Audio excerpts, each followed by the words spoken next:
How did we get to the point where men are treated as second-class citizens? Where when they get married, they're basically signing their finances away if she's not happy. And if they're accused of something in family court, it's assumed that it's, more likely that it happened than not. That's literally their phrasing. That they get longer prison sentences, that they're the only ones drafted. And yet all their responsibilities are theirs.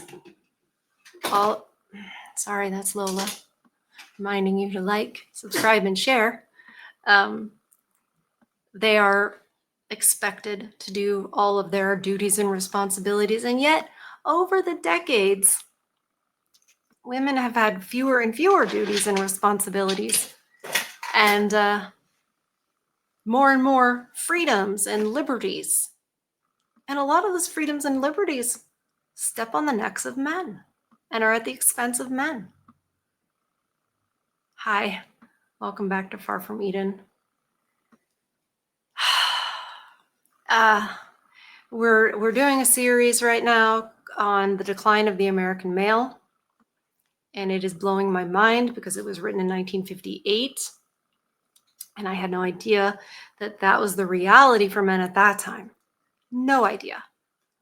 And on Sundays, we go back a little farther because all of this started so much longer ago than you guys realize. It's not brand new. It's not just the dating scene. The fact that men are at the point where they're like, I'm just going to walk away. I'm going to walk away from dating. I'm going to walk away from relationships. I'm going to walk away from the idea of ever having a family. That is extreme. Those are extreme circumstances that led to this. And it's because we're so far away from who we're supposed to be as people, as humans. And the way they've done this is that they have changed the stories that we hear and tell to ourselves. And some of the first types of stories that we were doing that with are what we now know as fairy tales, folklore. And that folklore helped hold together our culture about who men are and who women are. And it's not the caricature of feminism and masculinism that you see today. Not at all. So we delve into the Grimm Brothers fairy tales, and you might think that sounds really weird. And I never realized this was totally an accident to be reading these. But I started realizing this is how we used to value men. This is how men used to value themselves. And women used to have, we had a whole different way of valuing women back then. And a lot of it had to do with character. Nowadays, you're a bad guy if you have a problem with her character, her body count, her mannerisms, what she does, because she's got her reasons and excuses. Anyway, I never read these beforehand, so I can go on the journey with you, and believe me, a lot of times it's a journey. So let's get into it. The first one today is called The Three Feathers. We're going to see what this is all about. And hopefully little Lola is not going to interrupt us too much. But please like this video. Share it or you can, because these ones on Sunday are near and dear to my heart. It really goes to the heart of who we are and when society was actually better. You're told that this is better now. Progress is better. Well, I'm looking around and I'm like, I don't think so. You can see by the results it's not. Once upon a time, there was a king who decided to send his 3 sons off into the world. Whoever would bring him the finest woven linen was to take over the realm after his death. Consequently, he went outside in front of the castle and blew 3 feathers into the air so that they would know in what direction they should go. And he told each one to follow the flight of his feather. One feather flew to the west and was followed by the eldest son. The next to the east and was followed by the second son. However, the third feather flew and fell on a stone not far from the palace. So the third son, the simpleton, had to remain behind. His two brothers made fun of him and said that he should search for the linen beneath the stone. Meanwhile, Simpleton sat down on the stone and wept, and as soon as he swayed back and forth, the stone slid away, and beneath it was a marble slab with a ring on top. Notice there's no shaming of this man crying. In fact, swaying back and forth crying it led to the stone slipping away, which is opening up a whole new interesting adventure, I guess. We'll see. Because nowadays, you guys know, you're not supposed to cry. That's not masculine. That's weakness. That's not true. It's not true. Especially when you're alone or when you're with your wife. The woman's supposed to, it's where you're supposed to be vulnerable, be able to be vulnerable and not shamed. I think having strong emotions is definitely not a weakness. So, interesting that if you were reading this to children, they certainly wouldn't look at this simpleton crying and think it's a bad thing. Would they? No, and the girls, if you're reading it to the girls, also wouldn't think it's a bad thing. And that's important to teach them, don't you think? I'm sure you guys have been shamed for having an emotion that was looked at as weak. Okay.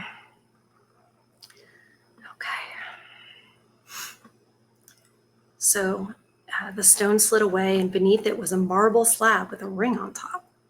Simpleton lifted the slab and discovered some stairs that led below.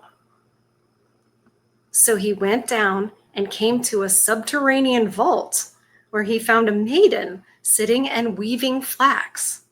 She asked him why his eyes were so wet from tears, and he revealed his sorrows to her and told her that he had to find the finest woven linen and had not been able to set out and search for it. Then the maiden reeled off her yarn, and all at once he saw the most splendid woven linen, and she told him to bring it up to his father. She didn't shame him for crying. Not at all. She didn't laugh, nothing. In fact, she gave him the finest woven linen. Interesting. That's not going to teach your sons that crying is a weakness, is it? It's not going to teach your daughters that men crying is a weakness. Or they should somehow be shamed or punished for it.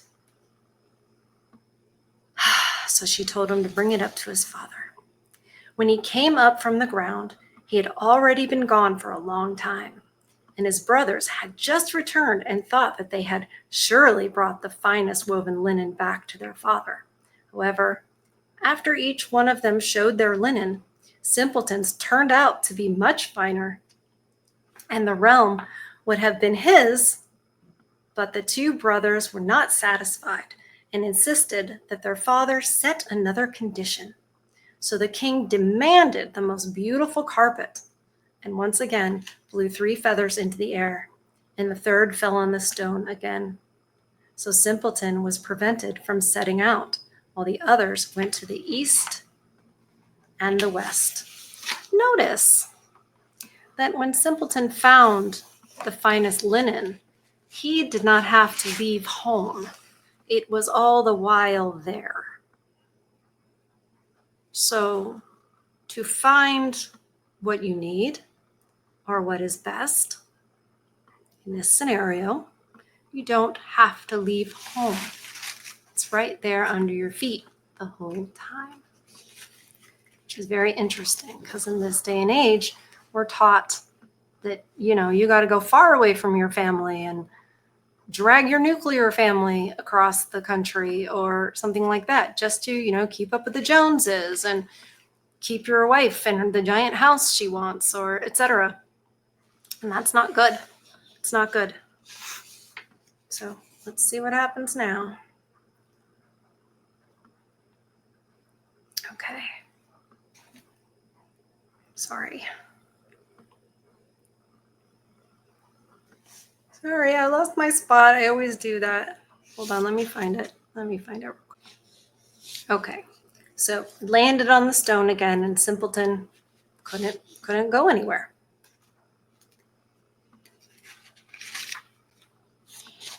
Simpleton lifted the stone and went down to the vault again and found the maiden weaving a marvelously beautiful carpet out of blazing colors. And when she was done, she said, "I made this for you. Carry it up to your father. No one in the world will have such a magnificent carpet." Notice she's not asking for anything in return, and she's helping. It's really foreign, isn't it? That's a foreign concept for us nowadays, especially from the lady folk. So he appeared before his father and once again surpassed his brothers, who had brought the most beautiful carpets from many different countries. And they insisted again that their father set another condition as to who would inherit the realm.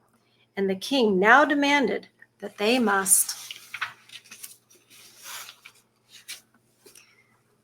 bring the most beautiful woman back home. The feathers were blown once more, and Simpleton landed on the stone. So he went beneath the ground and complained to the maiden how his father had once more set a difficult condition.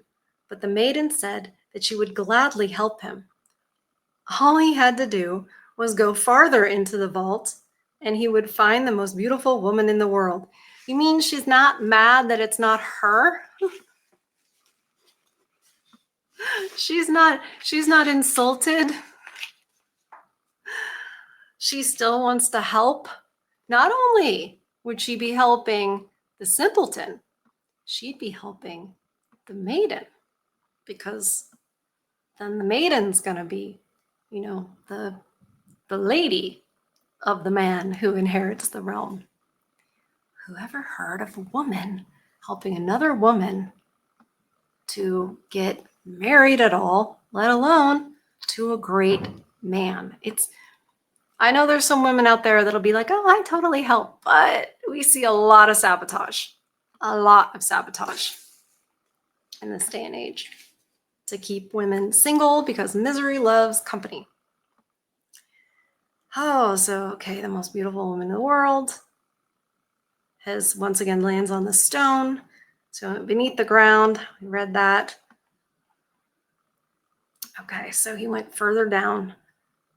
Simpleton went down the vault and came to a room glimmering and flickering with gold and jewels. But instead of a beautiful woman, there was a nasty frog sitting in the middle. The frog called out to him, "Embrace me and immerse yourself." Okay. But he didn't want to do this. So the frog called out a second time, "Embrace me and immerse yourself." So Simpleton grabbed hold of the frog and carried it above to a pond, where he jumped into the water with the frog. However, no sooner did they touch the water than he held the most beautiful woman in his arms. He had to have a lot of faith to trust that this frog was going to be a beautiful woman, right? Doesn't sound like too much of a simpleton to me. You don't have to be wise to have faith, although it is wise to have faith. Shocked myself saying that.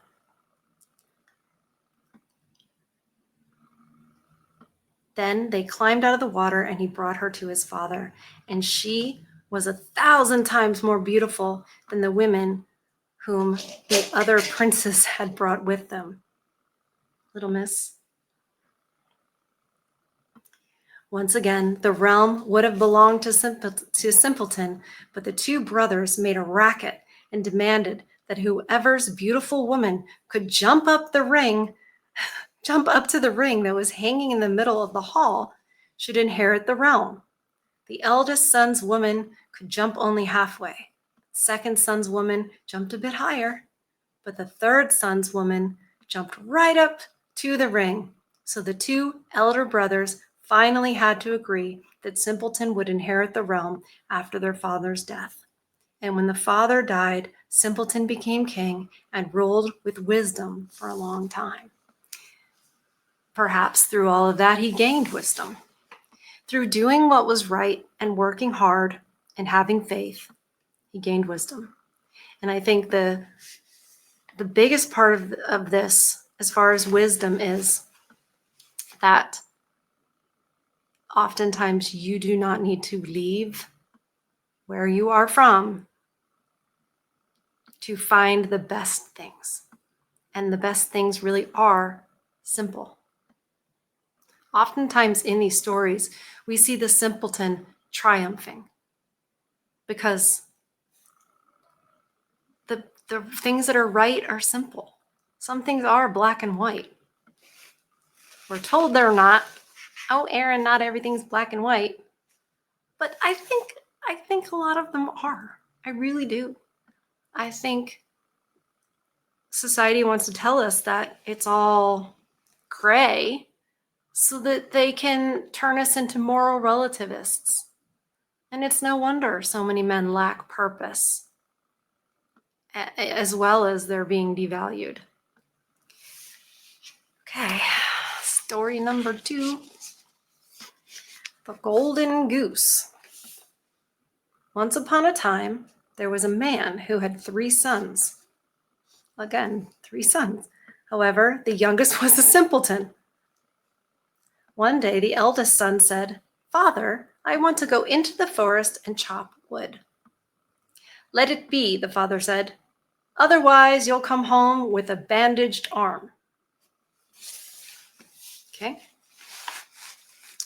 But the son didn't pay attention to his father and thought he knew how to take care of himself. You should listen to your father. He put some cake in his pocket and went into the forest, where he met a little old gray man who said, "I'm so hungry. Give me a piece of the cake that you have in your pocket." How did he know? However, the clever son responded, "Why should I give you a piece of my cake? Then I'll have nothing for myself. Get out of here." Well, that's not very kind. It's not very generous. Not generous of spirit. The son went off with his axe and began to chop down a tree. Didn't take long, however, for his arm to make a slip with the axe, and he cut himself in the arm. So he had to go home and have his arm bandaged. This was all because of the little old gray man. Sometime later, the second son went into the forest, where the little man asked him for a piece of cake too. He also refused and consequently struck himself in the leg so that he had to be carried back home. Finally, Simpleton went out into the forest, and the little man spoke to him just as he had to the others and asked for a piece of cake. "You can have the entire thing," said Simpleton, and gave it to him. See, I think they were being a little sarcastic when they said that the older ones were clever. They said the clever one didn't give him a piece of cake. Well, being good-hearted, having good character, is more important than being clever, so to speak. I think that's one of the themes that they're saying here. And wouldn't it be better if this is how we actually taught our children with these stories? Compare this to the kind of garbage that Disney puts out for kids. It's horrible. It's horrible.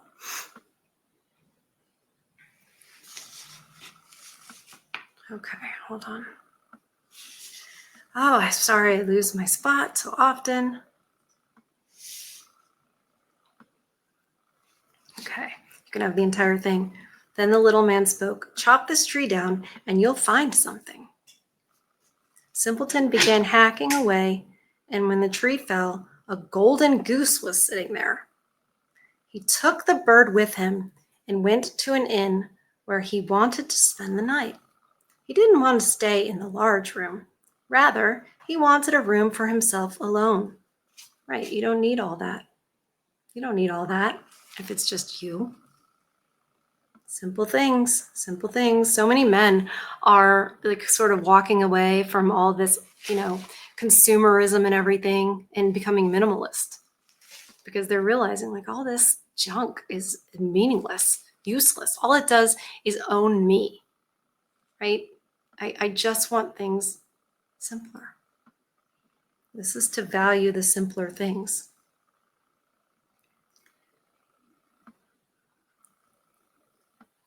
Okay. He wanted a room for himself alone. Once there, he set the goose down in the middle of the room. The innkeeper's daughters had seen the goose. Uh-oh. And were curious and would have liked to have had a feather from the goose. Then the eldest daughter said, "I'll go upstairs, and if I don't return soon, then come after me." Oh, geez. Upon saying this, she went to the goose, but no sooner did she touch the feather than she found herself attached to the goose. Stealing's not good. Now, since she didn't come back downstairs, the second sister went to look after her, and as soon as she saw the goose, she couldn't resist the desire to pluck a feather. Another woman that couldn't resist the desire. Sound familiar? Yes. The eldest sister tried her best to warn the sister not to do this, but nothing helped. Her sister grabbed hold of the goose and was soon attached to the feather. Now, after the third daughter had waited long enough below, she finally went upstairs, and her sisters called out to her,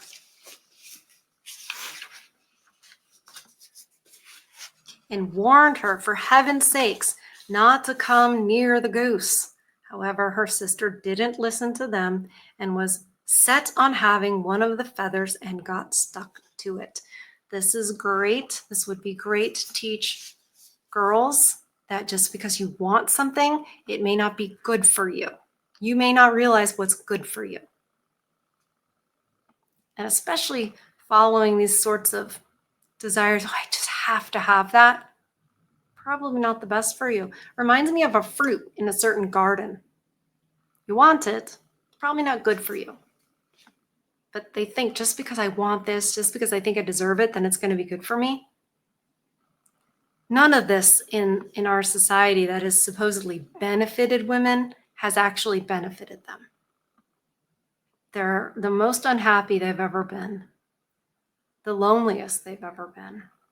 It's going to be a lot of women, ending up alone. The next morning, Simpleton took the goose in his arm and went off. 3 daughters were tightly attached to the goose and had to follow him. When they came to a field, they met the parson, who cried out at them, "Phooey, naughty girls! What are you doing, running after this young fellow, in public no less? Shame on you!" Well, look at that. A church leader holding women accountable and saying, this is not behavior. You don't chase after a man like this. This dude was calling out some chicks that looked like 304s. You're not allowed to shame is bad now. You're not allowed to shame anybody, least of all women. Well, you're allowed to shame men. What am I talking about? In fact, I think we're supposed to shame men in this society. It's disgusting and I hate it. Okay. Upon saying this, he grabbed one of the girls by the hand and tried to yank her away. However, oh no. As soon as he touched her, he became stuck to her and now had to run along behind them. It's almost like the sin of trying to get the goose feather is spreading. It's spreading everywhere it goes. The desire to have that goose feather, the pride to think that you deserve it somehow and that you should have it because you want it. Even though the parson didn't commit that sin, he suffered for it even when he was trying to sort of fix it. Isn't that interesting? The women did these things because of their pride and their envy and their lust for something. And the parson tried to stop it. And now he's attached to it too. That's very interesting. It does spread. It spreads like a cancer. Hit the like button, won't you? I really like these fairy tales. I think they're very important for us to remember our culture and who we are, both where we are right now and how we got here. And they don't do as well as regular videos, but I think they're very important. So please hit the like button to help the algorithm and share it wherever you can. I really appreciate it. Shortly after this happened, the sexton came and cried out, "Hey, parson, where are you off to in such a hurry? We still have a christening today."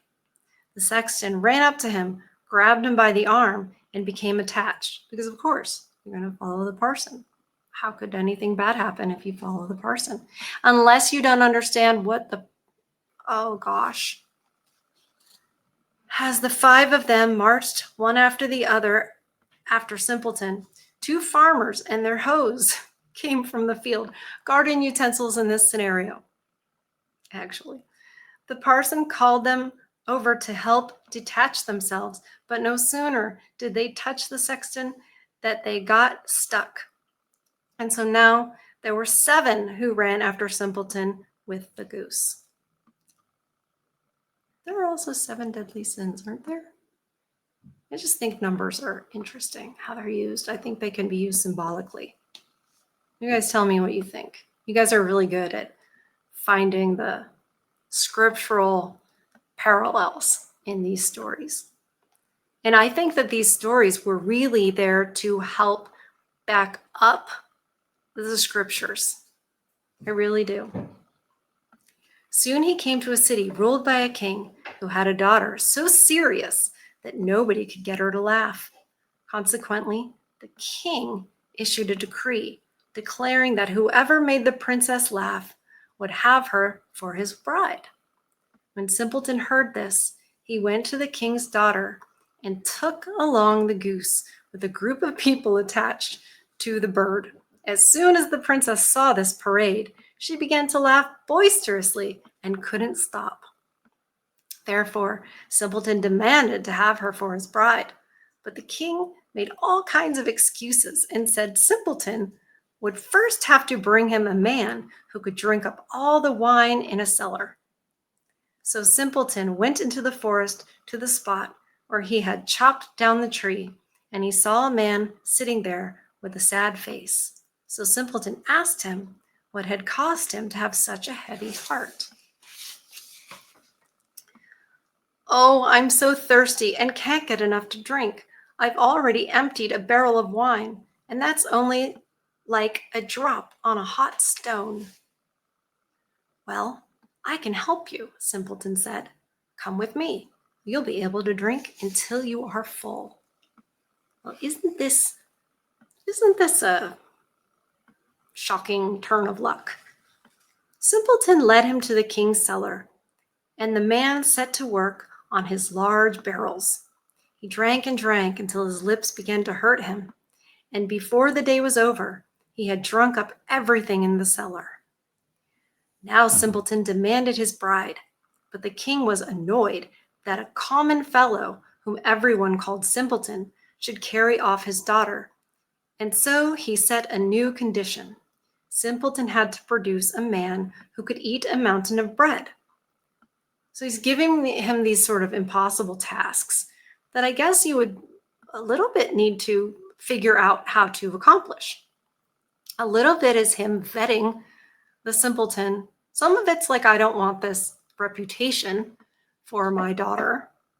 And I think if we had more of that, we'd have less daughters with losers and felons.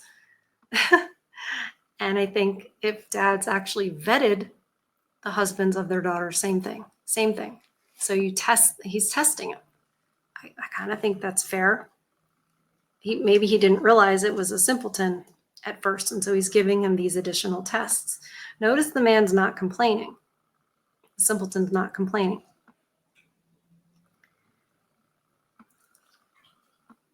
Okay, the mountain of bread. So Simpleton returned to the forest, and there was a man sitting at the spot of the tree that he had cut down, and this man was tightening a belt around his waist and making an awful face. And we're lucky again. I've eaten an oven full of coarse bread, but what good is that when I'm still enormously hungry? I don't feel a thing in my body and must tighten my belt if I'm not to die of hunger. As soon as Simpleton heard this, he was cheerful and said, "Get up and come with me. You'll eat until you're full." Simpleton led the man to the king, who had all the flour of the entire kingdom gathered and baked into an enormous mountain. But the man from the forest took a place in front of it, and he caused the entire mountain to vanish in a day and a night. Once again, Simpleton asked for his bride, but the king sought a way out again and demanded a ship that could sail on water and on land. If he produced this ship, then he could have the princess right away. So Simpleton went into the forest once more and met the little gray man to whom he had given his cake. We've come full circle. "I've drunken and eaten for you," the little man said, "and now I'll give you the ship. I'm giving you all this because you were so kind and took pity on me." Right? Because you're kind. And that used to be rewarded. It was none of these nice guys finish last baloney. We reward the wrong things in this world. We punish the good guys, honestly. Women overlook the good guys, they want the bad boys. And they're not seeing the real value in men, in your average man. So he gave Simpleton the ship that sailed on land and on water, and when the king saw this, he could no longer prevent him from marrying his daughter. Then the wedding was celebrated, and Simpleton inherited the realm and lived a long time happily with his wife. The simpleton is victorious again. What did he do? He did what was asked of him, didn't he? And he did what was right. And those things are just simple. You know, it reminds me of the average man that gets discarded, that is just utterly disposable to women and to the places they've worked for and to the state. It's just pay your taxes. Make sure your woman has whatever she needs to be happy, whatever, right? Live the happy wife, happy life. And this is your average man's existence. And I think the simpleton represents the average man. The average man trying to do what's right, trying to work hard. And back then, they used to tell stories that encouraged that and rewarded that. And when you tell stories that encourage it and reward it to children, they then aspire to be that. And the women that we've read about, they're always very, one way or another. They're always extremely helpful and wonderful, or, they can't resist the feather of the goose. He had all these people attached to his goose. And he, the simpleton, who's, I guess, not supposed to be very clever, figured out a way to use that to his advantage, didn't he? So the simpleton, after all, is not actually something to be made fun of or belittled, because he does what's right.